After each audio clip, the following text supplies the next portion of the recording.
Right, that's it. Says we're We live. have. We are live on all their usual places, I think. I just want to make sure that I'm on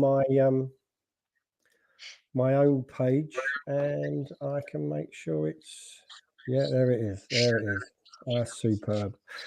Right, okay, Johnny boy. So how are you? Yeah, crazy. It's one of Yeah? those days. It's like a Monday morning rush A from Monday start to morning finish. rush, eh? It's Wow. just like, oh, it's just it's just like planes for Heathrow today. So is that a So that's good thing or a probably, bad thing? I mean, talk to me about it. I mean, yeah, really, just lots of things coming out the woodwork, sort of things. A nice big land thing that I think I spoke to you about a while ago. That's going to be a nightmare to put together, but it's all about the people, isn't it? So yeah, I think we're yeah, it's I take the view someone's got to get it.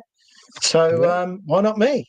So Why yeah, not so you? we've got so yeah, that's been nudged along a little bit, Good. and then yeah, and then just some other bits and bobs, and then talking to people about finance and things like because the old market's all quite the old swap rates have shot up, haven't they? So Mm, they're mm. nearly at 4.2 5-year swap rate. So that's Well, going to be an interesting couple of months, isn't it? I So think I think the lenders are probably certainly the markets are sort of pricing in longer, higher for mm, longer rates. I think that's the. I was listening to Adam Lawrence earlier today, and he was talking about potentially certainly the US might not even have a cut before September. I say December rather. So, mm, and if it and he said he wouldn't rule it out at the moment for the UK. So I think the data's a little bit conflicting, but yeah. still think there's an election coming up, and I still think there'll be some downward pressure, certainly pressure, not necessarily the right reasons, but election can play a big part in that. But we'll see, we'll see, we'll see. So, You what are know, we going to Adam, talk I'm about gonna today, Johnny Moore? What are we going to talk about? well, business success. Right, okay. Success leaves footprints. There we go. So I'm Successful footprints. so you must have some sort of like so many steps to things that you've observed or some a ribbon's take on things. Yeah, I yeah, know you're yeah. a big fan of Mr. Covey, weren't you? I certainly was. In fact, I've only got 2 life lessons left, and the first one, number one, is one of Mr. Covey's. So that'll be interesting in 2 days' time to talk about that. Mm, But yeah, I'm a great believer in there's a formula usually, and I wasn't aware of that formula for many years. But I don't know if you know this saying, which is if you put your mind to it, you can accomplish anything. yeah, Now, I don't know if you know. Have you ever heard that saying before? yeah. It sounds like it's come from Back to the Future. It has, yeah, it certainly has. You must have been talking to me a couple of days ago. I think I got it right then as well. So Yeah, yeah, you did. no, it's a good Yeah, line. so It's very true that's though. saying, It's very true. and it was funny because back in 1985, I was on the road to change, massive change, and I remember thinking to myself about a year or two before I was in what I call Loserville. I was a complete waste of space, and some people might find it difficult to see that, but I was in such a bad place, and I thought the whole world was against me. I'd had a shit upbringing, and lots of things have happened to me, and I thought, why me? What have I done? And so I blamed everything exterior on everything that Mm, was happening inside. And I remember going to see that film, and it's the moment in that film where McFly says, McFly Jr. says to McFly Sr., if you put your mind to it, you can accomplish anything. And then at the end of the film, mm, he repeats it back to his son because he just had his book printed, and so it stuck with me. That did it stuck with me, and I've never forgotten it. And I drilled it into my kids when they were younger as well, because I think it's a great metaphor for life, isn't it? If you put your mind to it, you can mm. accomplish anything, right? But but here's the thing. I think there's a few holes in that. That's the thing. I yeah, think there, yeah. there's. It's like have you ever seen that the Secret film? Yeah, a long time ago, where you sort of where you watch it and then obviously suddenly you should wake up rich if you manifest Yeah, it that's enough. right. You sort of think of a fry, think of rice. Visualization, visualize Yeah, very, you know, yeah. and But it's life's a all about a vibration, isn't it? that's right. So you've got these two things, right? You've got the law of attraction, right? Mm, And you've got manifestation, and the problem with both of them things is there's a big chunk of shit missing that people yeah, they've got to get into, and it's like they're sitting there umming and ahhing and going, I'm thinking a lovely Ferrari. You've got to go out and do something. So I've got sort of what I call the 7 success principles, and I first publicly stated this at a Berkshire Property Meet back in 2013. I remember doing a talk there, hmm, and I was trying to get across to people about. And this doesn't matter because obviously it was property related because obviously Berkshire Property Meet. But this goes really across everything, and it runs and it bleeds straight into that. If you put your mind to it, you can accomplish anything.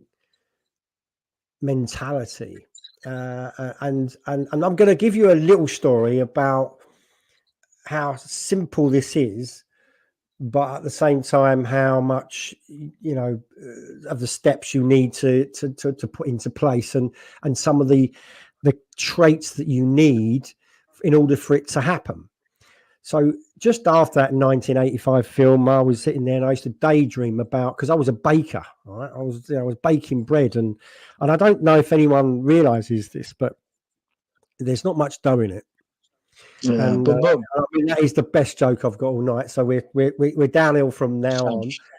But it wasn't a great career. It was the career choice I took because my father said to me, if you get into food, clothing, and housing, you're always going to have a job. And I was a Saturday boy in a bakery, and at the same time, I didn't have any qualifications. I had undiagnosed dyslexia at the time. They just thought I was thick and stupid, couldn't be bothered to do the work, and so I left school at 15. Didn't take any exams. I went straight into baking bread. Now, it's not a well-paid career, and that's the problem with it. And I saw the guys that owned the bakeries that I worked in lived in lovely big flash houses, drove lovely cars. One had we're going back to the 1980s. One had a 7 Series BMW. One had a Daimler 66, which is a sort of similar to a sort of Jag. And they were swanning around in these lovely cars, going on exotic holidays. They had speedboats, and they were wealthy because they owned the bakery. And the problem with the bakeries is that they consume a lot of cash to get going in the first place. I mean, to go and open a bakery in them days, you needed fortunes. You had the premises, you had all the equipment. It's a good steady income, but it's cash intensive up the front end. And I was looking at these guys thinking, oh, I'd love to be like these guys, love to do it. And I had this vision in my head, right? And this vision was this big flash house. It wasn't massive, but it was, it was a really, really big size. And as you walked up to it, you had a study and a lounge on the left-hand side. It was double-fronted, and a dining room and the kitchen on the right-hand side. The kitchen was a good size. All the rooms were good sizes. And there was a garage detached next to the house, partially in the garden, and the driveway next to the house. And I didn't think much of it, right, over the years. I just carried on my dreams of, if you put your mind to it, you can accomplish anything. And eventually I changed my job and got into the estate agency. And it wasn't until I moved into this house and I said to Yvette at the time, this feels really familiar. And she said, what do you mean? I said, this house feels really familiar. And then I realized it was the house that I used to dream about when I was younger, before I got out of the baking trade. So my first principle for success is you've got to have a vision, a goal, a dream. It's got to be a big one, and it's got to be the driving factor. And the other thing is that at the time of that dream. I was driving around in a big flash car, living in a big flash house, not doing a lot, earning lots of money. And when I bought this house, that's what was happening. I had a nice car, driving around, earning lots of money, not doing a great deal. So I lived the dream, but in the meantime, I had to do some other stuff.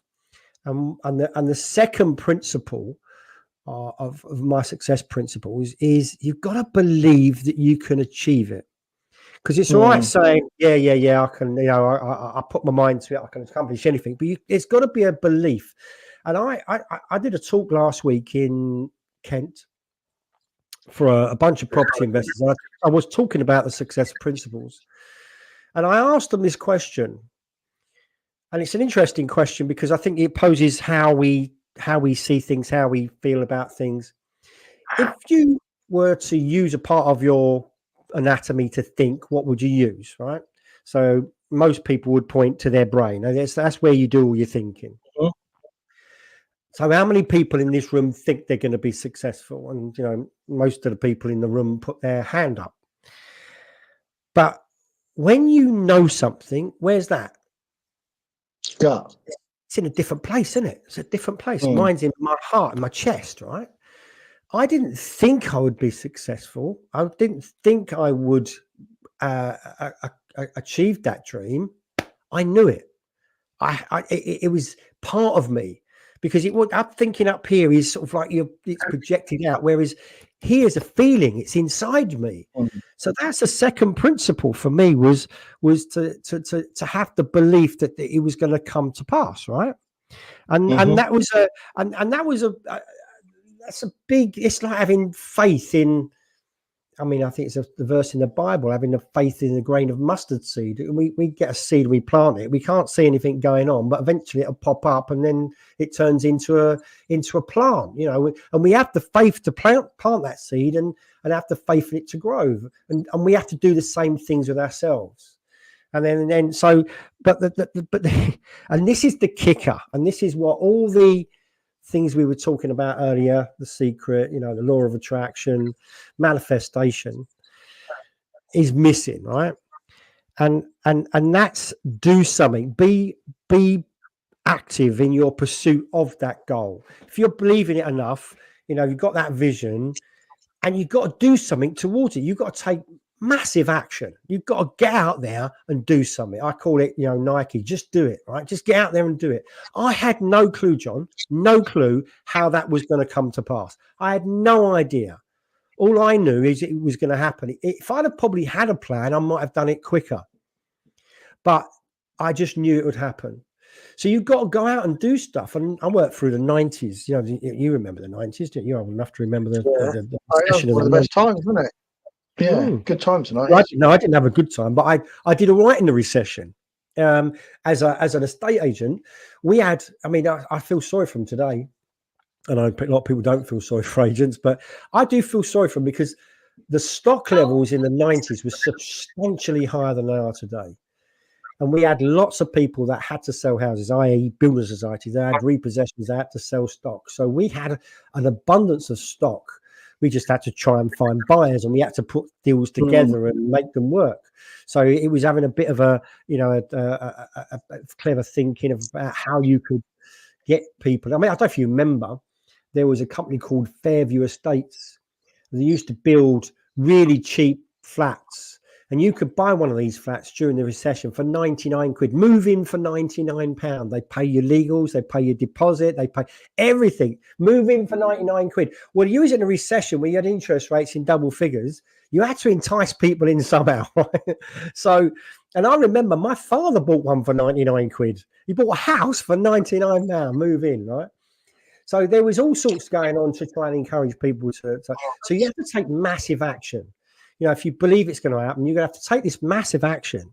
And then when you do that, there's something that, you're going to come across stumbling blocks, all stumbling blocks. I started off in 1987 in estate agents, and there were good times. And we had the boom of the latter 80s when we had double Myra scraps.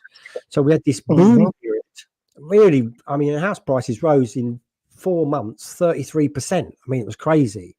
But we had that boom period, and then we had someone switch the light off. So you've got to have the commitment, and that's success principle number 4. You've got to be committed to it. You've got to keep going even when things look shit. Because we all get it. We all got. I mean, you had that belief in yourself about becoming a BT engineer and going out and into financial services. You had that belief and you had that commitment, and it couldn't have been easy, John. Let's be real. It weren't easy. You made it sound easy, right? Last week, and with your little story about coming out as a BT officer, but it wasn't that easy. It was a huge gamble. You needed a few other bits and pieces in your brain to really get through, and it must have been tough to start with. Yeah, I mean, but you back yourself, don't you? Yeah, and you had that commitment. They had that commitment and belief, So, and once you got that going for you, then you need a bit of determination, because that's success principle number 5, right? Is having the determination. I am full of determination. No one's going to pull me down. There's not many things that are going to knock me off balance and not my determination. And my determination comes from childhood, when I wasn't allowed to do things, and I was so determined that they weren't going to stop me. They weren't going to stop me. My stepmother wasn't going to stop me doing what I wanted to do. I'm not talking about stopping me from doing things I shouldn't be doing, stopping me from doing things that ordinary kids would. That's what she stopped me from doing. And I wouldn't allow that. And I thought, no. And there was an injustice there. And I thought, no, I'm determined enough to say, no, I'm not gonna get dictated to. I'm not going to let something stand in my way. I was that determined to make it, So as an agent, I was really determined. I did everything I possibly could. And you need a bit of tenacity as well, John. That's principle number 6. You need that tenacity. You need to be a dog with a bone. Don't let go. Keep going. Because I mean, you could look at determination and tenacity as very similar things, but I think tenacity has that grit where you just keep on going when you don't want to. It's not someone else stopping you, but sometimes you don't feel like carrying on. I mean, there have been many a times in my career that I've fallen out of love with what I did, and I had to use that tenacity to get back on track. Yeah, no, definitely. I mean, there's also that element if someone says it can't be done, or is it do you take heart in proving them wrong, or are you doing it from I mean, that's their limiting belief, isn't it? Really, in a lot of cases.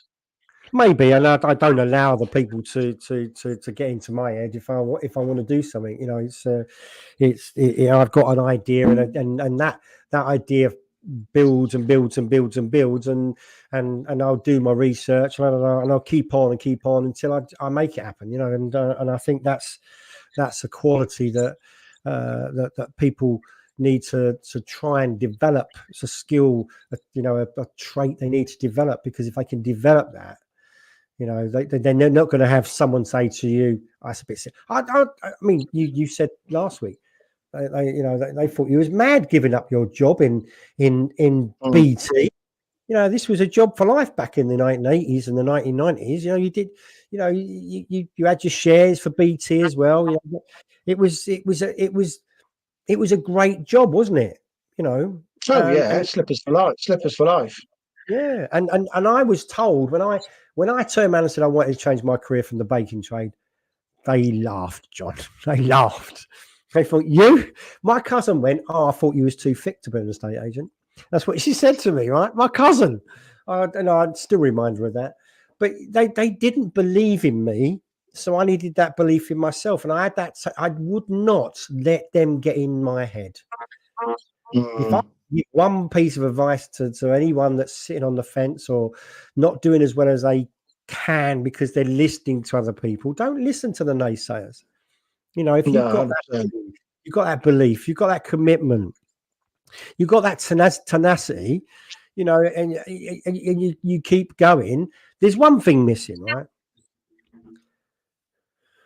And this is the last principle, and I think this is probably one of the areas where I could probably say I've got a bit of expertise in, right? And that's resilience, because Mm. there's things that are going to knock you off balance. You know, regardless of what people say, regardless of, there's going to be things that are going to affect you personally to the point where you're not going to want to continue.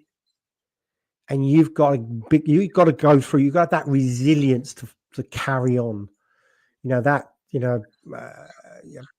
quite a few things have happened to me in the last 30 odd years where it could have easily finished me, but I had that resilience, and that, and it.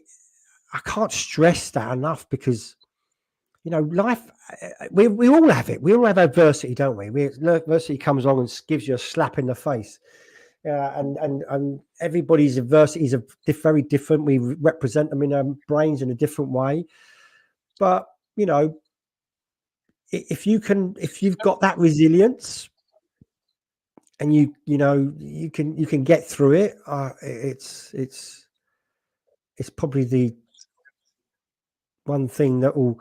I will look at someone's resilience, and I can usually tell if they're going to be successful or not.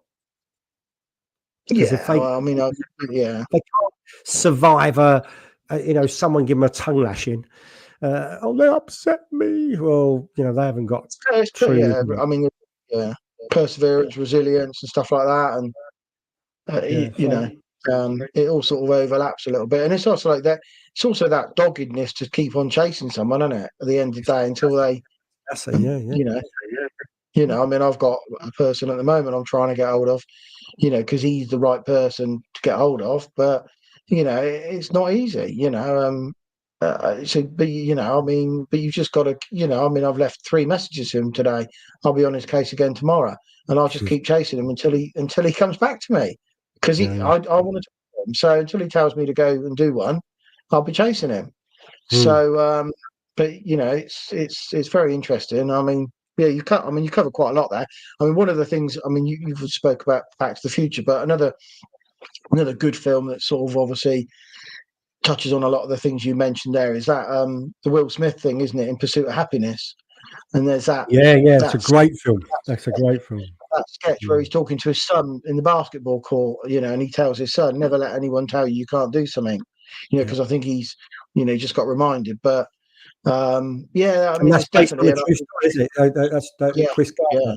Gardner. Yeah, it's a true story. So based on, and I think that story, I can that resonates with me a lot. And I remember, I remember working in the estate agents when I first got involved, and I don't know if I told you the story, but I didn't tell them I couldn't read and write properly.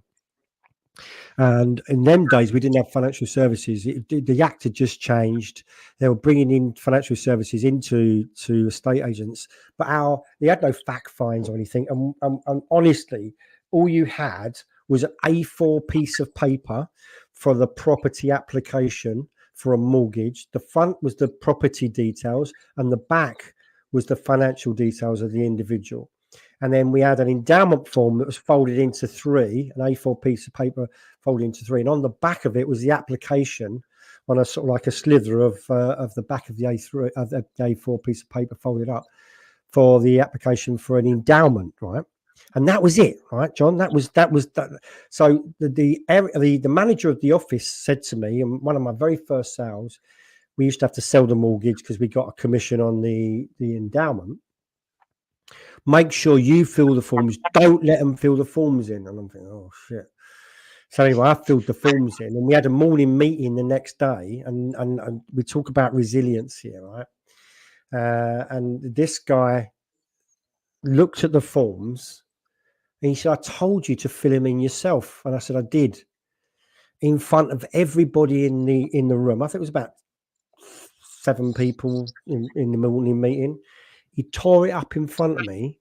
He gave it back to me and said, "Go and fucking do it again."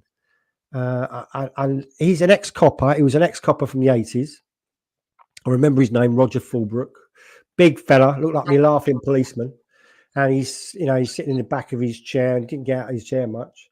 But he was one of these. He got kicked out of the Met, and there was it was just rumours. I'm not going to but the rumours that do you remember back in the 80s in the Met there was lots of skullduggery going on with coppers, and he left. And again, he had a job for life, and he left the Met Police. So he wasn't a particularly nice person. But to do that to me in front of all them people, I wanted to quit, John. I really wanted to quit, but I wouldn't. I wouldn't let that guy get the better of me. And I had to then, I had a meeting with the area manager to explain that I couldn't read and write properly. And he went, well, why didn't you tell me? I said, would you have given me the job if I'd have told you? He went, probably not. And I had to sort of like, not beg him, but it was like, just, I'll be all right. Because we got financial services coming in. We had extra funds to do other stuff. So I said, I'll get through it. I promise you. And they kept me, and I worked there for a year. But that's a classic example of you have these challenges. What the fuck do you do? How do you get around it? I mean, how many people would go and try and blag a job if they couldn't read and write properly? I mean, not many people would have the bollocks to even do it, And I was cold as brass, didn't care. But going back on to what I was talking about, the 7 principles, and this is just a little thing I had at the end. If you have a dream and a vision and a clear idea of what you want, along with a deep-seated belief that you can achieve this dream, and you go about your business doing whatever is needed to be done with commitment, determination, coupled with tenacity and resilience, I promise you, you will be successful. Mm-hmm. That's what it comes I agree. Yeah. So, no, I agree. So what else have you got to talk about to add to that, John? Because I know I've done a lot of talking today, and I apologise, but no, I mean, I think you just.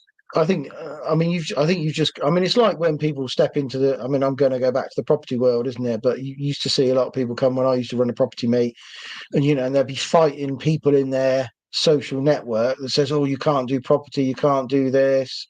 I've known people that have left full-time education, full-time jobs to go into property. So. I think there's a clip. I don't know if it's on YouTube or what one of the social media channels. Is it Dana White? I think it is. Who set up UFC, the Ultimate Fight thing? Another bloke. And he's like, don't listen to anybody. I mean, he says don't listen to loads of. Basically, just listen to yourself and back yourself. Is in summary, it's just like everyone's full of shit. And I think there's an element of that. I mean, some of the people that have achieved massive things wouldn't have achieved them if they'd have listened to the people around them. So I'll give a caveat. I'll give a caveat to that, John, and I think it's important that people are aware of it, because I think I did my life lesson today, and my life lesson was about being, doing something you really love. But the caveat is on it, because it's all right chucking your job in and going to do it. You've got to have your wits about you, and now you've got to be a certain type of person to be able to withstand, and I say withstand the pressure or the demands of doing that, because there is a lot. We have both done it, right? We have both chucked in jobs that paid us an income. My job was paying me an income and paying my mortgage at the time, and I just took out a new mortgage and went self-employed with virtually no salary. And you would have gone into financial services with no salary. I know you had a payout, and it might have given you a little bit of a cushion, but you went into something, and it doesn't suit everyone. You've got to be understanding your makeup, the way the stress and the pressure that you can handle. But unless you do it, you're never going to find out. And so it's a caveat, but at the same time, and I remember going into the job, and I was prepared for 3 months, and if I couldn't make it work in 3 months, I could always go back. That's the way I looked at it. I had a job that I knew where's your job? You couldn't walk back into it because once you'd given that job up, taking your redundancy, they weren't going to have you back. You know, you effectively burnt the bridge, didn't you, or burnt the boats effectively? I didn't. I had one foot in the door just in case I had to go back. But I was in an industry where it was, even though it was low paid, they were always going to take me back because they needed grafters. They needed someone who knew what they were doing. So I had that option. So I always knew. And then when I came out of the estate agency into trading, I still knew I could always go back to that. So I think if you are a bit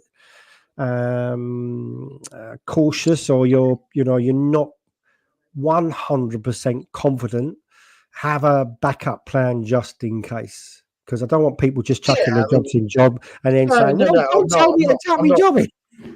No, and I think you can segue into things, and you can de-risk things, and you can get to, look at Gary Vaynerchuk and people like that that will say, create a side hustle, and put the energy into the side hustle instead of watching TV or just doing other things. So you put your, 4 or 5 hours a day into a side hustle to the point where the side hustle is generating returns for you. Then you can then sack your day job. So there are, there's obviously lessons. There's, and it's obviously character specific as well. But conversely, I've seen people that used to come to our property meet that start out with, quite big pots of money. And sadly spend a lot of money on property education, and the only time they become successful is almost when they've run out of capital, because they can't physically then carry on. They can't buy another course at 10 grand or 15 grand. They've got, they can't do that, so they've got to then start doing stuff, and it was definitely a correlation there between some people that were like the only time they were taking action was when their funds had run out and they had no choice.